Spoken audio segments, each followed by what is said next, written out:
Hello everyone, Gautam is education hub पर आप सभी का बहुत बहुत स्वागत है। उम्मीद है आप सभी अच्छे होंगे, एग्ज़ाम की तैयारी अच्छे से जारी होगी। आज है 8 जुलाई 2024 और आज की करंट अफेयर की क्लास आप लोगों के सामने। क्लास शुरू करने से पहले आप लोगों से छोटी सी रिक्वेस्ट, अगर आप लोग चैनल पर नए हैं तो प्लीज़ चैनल को सब्सक्राइब कीजिएगा, वीडियो को लाइक कीजिएगा और ज़्यादा से ज़्यादा शेयर कीजिएगा। अब हम देखते हैं हमारा पहला क्वेश्चन। विश्व जू नोज़ दिवस किस तारीख को मनाया जाता है? ऑप्शंस हैं 4 जुलाई, 5 जुलाई, 6 जुलाई या फिर इनमें से कोई नहीं। सही आंसर हमारे पास होने वाला है ऑप्शन नंबर सी, 6 जुलाई को। ठीक है, कौन सा दिवस मनाया जाता है?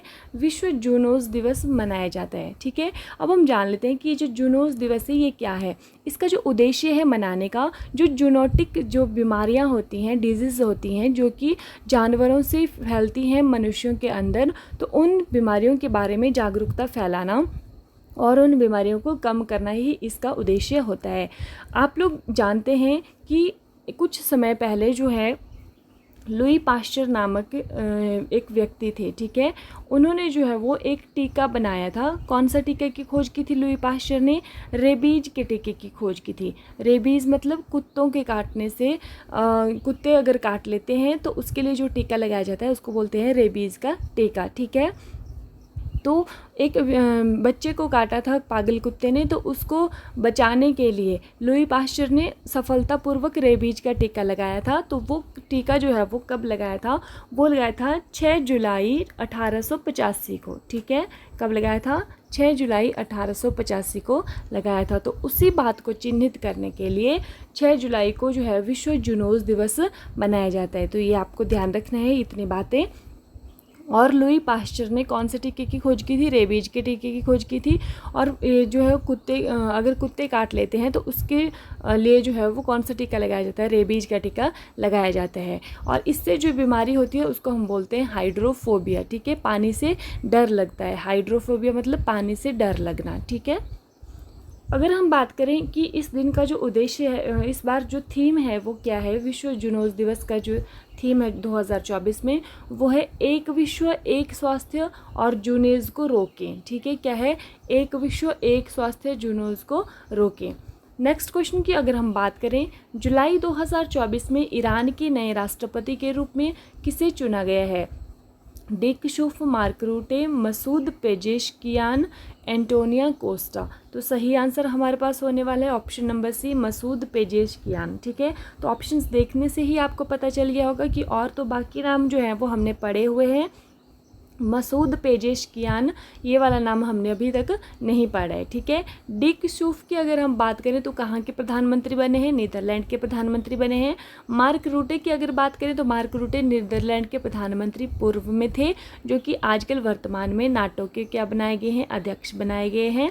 ठीक है, एंटोनिया कोस्टा की अगर हम बात करें तो ये पुर्तगाल के पूर्व प्रधानमंत्री थे और वर्तमान में क्या बनाए गए हैं? ये यूरोपीय परिषद के अध्यक्ष बनाए गए हैं। ठीक है, मसूद पेजेशकियान की अगर बात करें तो ये ईरान के नए राष्ट्रपति बनाए हैं। अभी हाल ही में हमने पढ़ा था कि ईरान के जो राष्ट्रपति हैं उनकी हेलीकॉप्टर दुर्घटना में जो है वो मौत हो चुकी है। ठीक है, तो इब्राहिम रईसी की जो है वो मौत हो चुकी है। तो उनके स्थान पर अब इलेक्शन जो करवाए गए हैं, तो मसूद पेजेशकियान जो है वो ईरान के राष्ट्रपति बने हैं। हाल ही में किस राज्य के मेडिकल कॉलेज में छात्र आगामी शैक्षणिक सत्र से हिंदी मीडियम में पढ़ाई शुरू करेंगे? तो ये बोल रहे हैं कि जो मेडिकल कॉलेज में जो पढ़ाई होने वाली है अब वो इंग्लिश मीडियम में नहीं बल्कि हिंदी मीडियम में होने वाली है। तो कौन से राज्य में ऐसा होगा? ठीक है, हरियाणा, बिहार, राजस्थान या फिर हिमाचल प्रदेश। सही आंसर हमारे पास होने वाला है ऑप्शन नंबर बी, बिहार। ठीक है, कहाँ पर? बिहार में ये होने वाला है। नेक्स्ट, हाल ही में प्लास्टिक रिसाइकलिंग और स्थिरता पर वैश्विक सम्मेलन कहाँ पर शुरू हुआ है? लखनऊ, नई दिल्ली, कोलकाता या फिर इनमें से कोई नहीं। सही आंसर हमारे पास होने वाला है ऑप्शन नंबर बी, नई दिल्ली में ये होने वाला है। ठीक है, प्लास्टिक रिसाइकलिंग और स्थिरता पर वैश्विक सम्मेलन है ये, जो कि नई दिल्ली में मनाया गया है। हाल ही में झारखंड हाईकोर्ट के नए चीफ जस्टिस कौन बने हैं? नवीन चंद्र झा, विद्युत रंजन, रविंद्र कुमार त्यागी, इनमें से कोई नहीं। सही आंसर हमारे पास होने वाला है ऑप्शन नंबर बी, विद्युत रंजन। कहाँ के? झारखंड हाई कोर्ट के नए चीफ जस्टिस जो है वो ये बने हैं, ये भी आपने ध्यान रखना है। हाल ही में ग्लोबल इंडिया एआई शिखर सम्मेलन 2024 कहाँ पर सफल हुआ है? मुंबई, बेंगलोर, नई दिल्ली या फिर इनमें से कोई नहीं। सही आंसर हमारे पास होने वाला है ऑप्शन नंबर सी, नई दिल्ली में। ठीक है, कौन सा? ग्लोबल इंडिया एआई शिखर सम्मेलन की यहाँ पर बात हो रही है, तो कहाँ पर हुआ है? नई दिल्ली के अंदर हुआ है। हाल ही में किसने देश भर में संपूर्णता अभियान शुरू किया है? नीति आयोग, कृषि मंत्रालय, स्वास्थ्य मंत्रालय या फिर इनमें से कोई नहीं। सही आंसर हमारे पास होने वाला है option number A, NITI Aayog. ठीक है, कौन सा अभियान किया है? संपूर्णता अभियान जो है वो इन्होंने शुरू किया है। अब आप लोग ये दिमाग में आ रहा होगा कि किस बात के लिए, क्यों किया है ये शुरू। तो आकांक्षी जिला या आकांक्षी ब्लॉक जो है वो उसके लिए संपूर्णता अभियान शुरू किया है नीति आयोग के द्वारा। ठीक है, तो आकांक्षी जिले और आकांक्षी ब्लॉक क्या थे कि जो जिले जिनमें की स्वच्छता, पोषण जिनमें कमी थी, ठीक है, तो उनको आकांक्षी जिले बनाया गया था, आकांक्षी ब्लॉक बनाया गया था। तो उस स्तर पर वहाँ पर डेवलपमेंट हो रहा था, पोषण के स्तर पर, स्वच्छता के स्तर पर वहाँ पर सुधार जो है वो और अन्य भी क्राइटेरिया थे वहाँ पर सुधार किया जा रहा था। ठीक है, तो उनको आकांक्षी जिला कार्यक्रम हम बोलते थे, आकांक्षी ब्लॉक कार्यक्रम बोलते थे। तो उसके अंदर कुछ जो है वो जिले और कुछ ब्लॉक जो है वो चिन्हित थे जिनमें कि क्या किया जा रहा था? सुधार किया जा रहा था। तो अब इसको जो है वो पूर्ण करने के लिए कि जिसमें उनमें अगर कोई कमी रह गई है तो उनको पूर्ण रूप से उस क्रिया को उस कार्यक्रम को क्रियान्वयन करने के लिए अब जो है वो संपूर्णता अभियान शुरू किया है। किसने किया है? नीति आयोग ने किया है। ठीक है, नीति आयोग की अगर हम बात करें तो इसकी स्थापना कब हुई थी? नीति आयोग की स्थापना हुई थी 1 जनवरी 2015 में, और इसके अध्यक्ष जो होते हैं वो कौन होते हैं? वो होते हैं प्रधानमंत्री। हमेशा ये भी आपने ध्यान रखना है।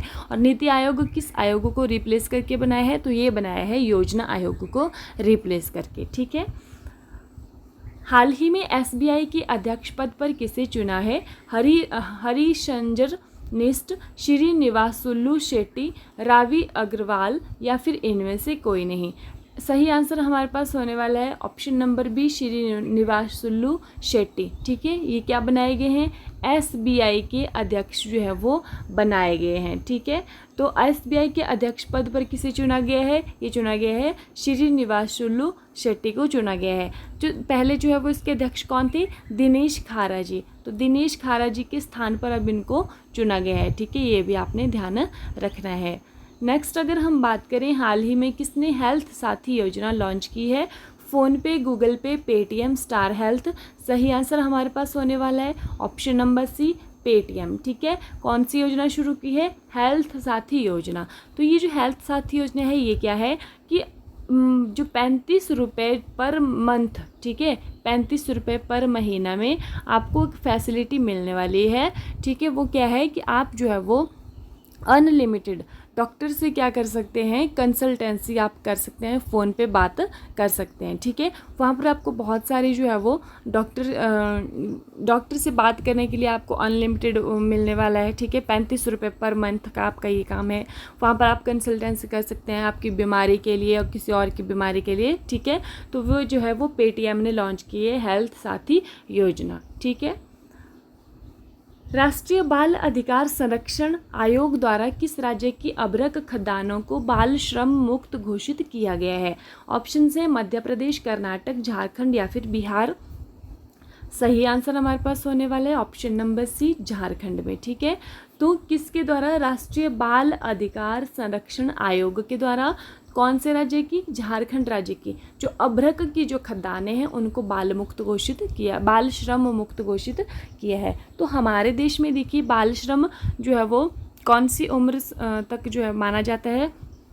14 वर्ष से कम आयु के जो बच्चे हैं उनको खदानों में या कारखानों में जो है वो उनसे श्रम नहीं करवाया जा सकता, तो उसको हम बोलते हैं बाल श्रम। तो इसको निषेध बताया गया है। ठीक है, संविधान के आर्टिकल में इसको क्या बताया गया है? निषेध बताया गया है। तो अब बोल रहे हैं कि ये जो अभ्रक के खदानें हैं झारखंड में, इनको जो क्या किया गया है? बाल श्रम मुक्त किया गया है। ठीक है, अगर हम बात करें अबरक के बारे में तो चीन विश्व में अबरक का सबसे बड़ा उत्पादक है, ये बात भी ध्यान रखनी है। भारत विश्व में अबरक का 8वां सबसे बड़ा उत्पादक है। ठीक है, भारत विश्व में अबरक का सबसे बड़ा निर्यातक है, जिसके बाद चीन का स्थान आता है।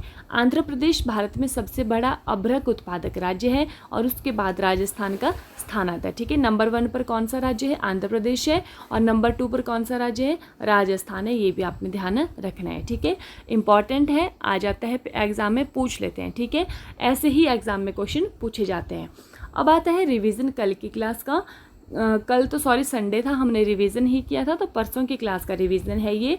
यूनेस्को विश्व धरोहर समिति के 46वें सत्र की मेजबानी कौन करेगा? चीन, सऊदी अरब, भारत, इनमें से कोई नहीं। सही आंसर हमारे पास होने वाला है भारत। ठीक है, 46 नंबर का सत्र है, और 45वें नंबर का कहाँ पर हुआ था? ये हुआ था सऊदी अरब के अंदर रियाद में। ठीक है, वहाँ पर ये हुआ था। और जो होयलेश्वर मंदिर जो इसमें शामिल किया गया था यूनेस्को वर्ल्ड हेरिटेज में, वो यहीं पर किया गया था। ये भी आपने ध्यान रखना है। ठीक है, कल हमने रिवीजन किया था संडे की क्लास। संडे में जो हमने पूरे वीकली रिवीजन हमने किया था। अगर आप लोगों ने वो क्लास नहीं देखी है तो प्लीज़ कल की क्लास आप देख लें, तो वहाँ पर जो भी हमने इस वीक में पढ़ा हुआ है वो सारा रिवीजन हमने कल किया हुआ है। ठीक है, हाल ही में लोकार्नो अवार्ड जीतने वाले पहले भारतीय कौन बने हैं? तो ये बने हैं शाहरुख खान। ठीक है, फिल्म फेयर अवार्ड स्विट्ज़रलैंड का है। एससीओ के 10वें सदस्य के रूप में कौन सा देश शामिल हुआ है? तो कौन सा हुआ है? ये बेलारूस शामिल हुआ है। ठीक है, 9वें के रूप में कौन शामिल हुआ था? 9वें के रूप में ईरान शामिल हुआ था। ठीक है, कब हुआ था? 2023 में शामिल हुआ था। एससीओ में भारत और पाकिस्तान कब शामिल हुए थे? 2017 में शामिल हुए थे। ठीक है, एससीओ को पहले जो है वो जब इसकी स्थापना हुई थी 5 देशों ने स्थापना की थी, तो उस वक्त इसका नाम क्या था? उस वक्त इसका नाम था शंघाई 5। ठीक है, बाद में जो है वो इसका नाम बदल के क्या रखा गया है? बाद में इसका नाम बदल के रखा गया है जो है वो एससीओ शंघाई कोऑपरेशन ऑर्गेनाइजेशन। इसका जो मुख्यालय है वो कहाँ पर है? बीजिंग के अंदर है। इतनी बातें आप लोगों को याद होनी चाहिए। ठीक है, भारत कब इसका मेंबर बना था? 2017 में बना था। अब 9वां मेंबर जो है वो ईरान बना था। कब बना था? ये 2023 में बना था। और 10वां मेंबर जो है वो बेलारूस बना है। पहले ये पर्यवेक्षक देश था, ये भी आपने ध्यान रखना है। ठीक है, केंद्र सरकार ने स्मार्ट सिटी मिशन को कब तक बढ़ा दिया है? दिसंबर 2024, जनवरी 2025, मार्च 2025, या फिर इनमें से कोई नहीं। सही आंसर हमारे पास होने वाला है मार्च 2025। ठीक है, तो इसके अंदर जो है वो 100 सिटीज़ को लिया गया था जिनको कि स्मार्ट सिटी बनाने का तय हुआ था। ठीक है, तो अब इस मिशन को कब? 2025 तक, मार्च तक बढ़ाया गया है। ठीक है, ये भी आपने ध्यान रखना है। हाल ही में भारत सरकार द्वारा केंद्रीय मंत्रिमंडल की कितनी उप समितियाँ गठित की गई हैं? तो ये 8 की गई हैं। T20 अंतर्राष्ट्रीय में आईसीसी विश्व नंबर 1 ऑलराउंडर के रूप में स्थान पाने वाले पहले भारतीय पुरुष क्रिकेट खिलाड़ी कौन हैं? तो उनका नाम है हार्दिक पांड्या।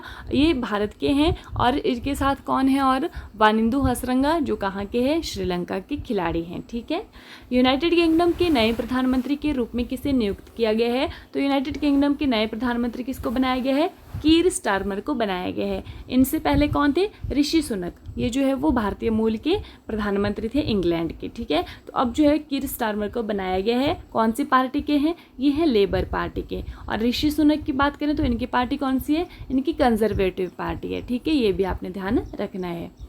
कोलकाता, कोकराझार, जमशेदपुर और शिलोंग फुटबॉल के किस कप की मेजबानी करेंगे? तो कौन से कप की? डूरंड कप की मेजबानी करेंगे। ठीक है, झारखंड के 13वें मुख्यमंत्री के रूप में शपथ लेने वाले हेमंत सोरेन किस राजनीतिक दल से संबंधित हैं? तो ये झारखंड मुक्ति मोर्चा से संबंधित हैं। हाल ही में Paris Olympic 2024, Los Angeles 2028 Olympic खेलों के लिए भारतीय ओलंपिक संघ का मुख्य प्रायोजक कौन बना है? BPCL बना है। ठीक है, ये भी आपने ध्यान रखना है। इसी के साथ जो है वो आज की क्लास समाप्त होती है।